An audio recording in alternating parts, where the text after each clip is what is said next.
Hello everyone, today I will show you how to delete OBS Studio on Windows, and here's how it's done. 1.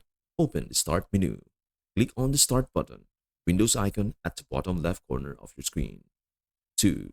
Go to Settings. Type Settings and click on the Settings app. 3. Access Apps.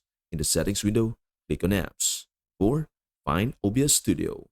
Under Apps and Features, scroll through the list or use the search box to find OBS Studio. 5. Uninstall OBS Studio. Click on OBS Studio and then click the Uninstall button. Confirm by clicking Uninstall again in the pop-up window. 6.